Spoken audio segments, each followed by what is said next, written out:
Hi மிலிட்டர்ஸ். நாம இன்னைக்கு ஒரு முக்கியமான விஷயத்தை பத்தி தான் பேச போறோம். அது சமீப காலத்துல உலகையே உலுக்கி வரும் ஹமாஸ் அமைப்பு.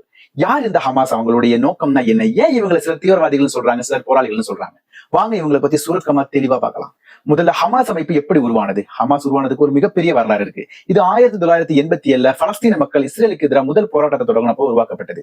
இந்த அமைப்பு ஷேக் அஹமது யாசிங்கிறவர் ஆரம்பிச்சாரு. அப்ப யாசர் அராஃபத் தலைமையிலான ஃபத்தா அமைப்பு இஸ்ரேலோட சமாதான பேச்சுவார்த்தை நடத்திட்டு இருந்தாங்க. ஆனா ஹமாஸ் அதை ஏத்துக்கல. அவங்களுடைய ஒரே கொள்கை பேச்சுவார்த்தை கிடையாது, ஆயுத போராட்டம் தான் ஒரே வழிங்கிறது தான் ஹமாஸுடைய முக்கிய இலக்கு. ஹமாஸுடைய முக்கிய நோக்கமே இஸ்ரேலை அழிச்சிட்டு அந்த இடத்துல இஸ்லாமிய சட்டத்தின்படி ஒரு தனி பலஸ்தீன நாட்டை உருவாக்குறது தான். அவங்க பலஸ்தீனத்தை ஒரு இஸ்லாமிய நாடா மாற்றணும்னு சொல்லிட்டு நினைக்கிறாங்க. ஹமாஸ் ஒரு அரசியல் அமைப்பா இல்ல ராணுவ அமைப்பா? ஹமாஸுக்கு 2 முக்கிய பிரிவுகள் இருக்கு. முதல்ல அரசியல் பிரிவை பத்தி பாத்திரலாம். இது ஒரு கட்சி மாதிரி செயல்படுது. 2006 நடந்த பலஸ்தீன தேர்தலில் ஜெயிச்சு காசா பகுதியில ஆட்சி அமைச்சாங்க.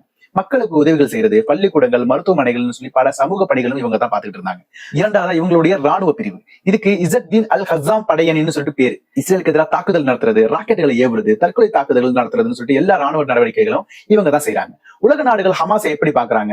அமெரிக்கா, ஐரோப்பிய ஒன்றியம், கனடா போன்ற நாடுகள் ஹமாஸ் ஒரு பயங்கரவாதி அமைப்புன்னு சொல்லி அறிவிச்சிருக்காங்க. ஆனா சில இஸ்லாமிய நாடுகள் ஹமாஸ் ஒரு விடுதலை போராளிகள்னு சொல்லி சொல்றாங்க. இஸ்ரேலுடைய ஆக்கிரமிப்பு தான் ஹமாஸ் போன்ற குழுக்கள் உருவாக காரணம்னு சொல்லி அவங்க வாதிடுறாங்க. 2023 அக்டோபர் 7 ஹமாஸ் இஸ்ரேல் மீது நடத்திய கொடூரமான தாக்குதலுக்கு பிறகு இந்த விவாதம் இன்னும் அதிகமாயிருக்கு. இறுதியா ஹமாஸ் ஒரு பக்கம் பலஸ்தீன மக்களுக்கு போராடுற ஒரு அமைப்பாகவும், இன்னொரு பக்கம் இஸ்ரேலுக்கு எதிராக வன்முறையை கையெழுக்கும் ஒரு குழுவாகவும் பார்க்கப்படுது. இந்த வீடியோ உங்களுக்கு ஹமாஸ் பத்தி ஒரு தெளிவான புரிதல் கொடுத்திருக்கும் சொல்லி நம்புறேன். இந்த தலைப்பை பத்தி நீங்க என்ன நினைக்கிறீங்க? கமெண்ட்ல சொல்லுங்க. நெக்ஸ்ட் வீடியோல பார்க்கலாம்.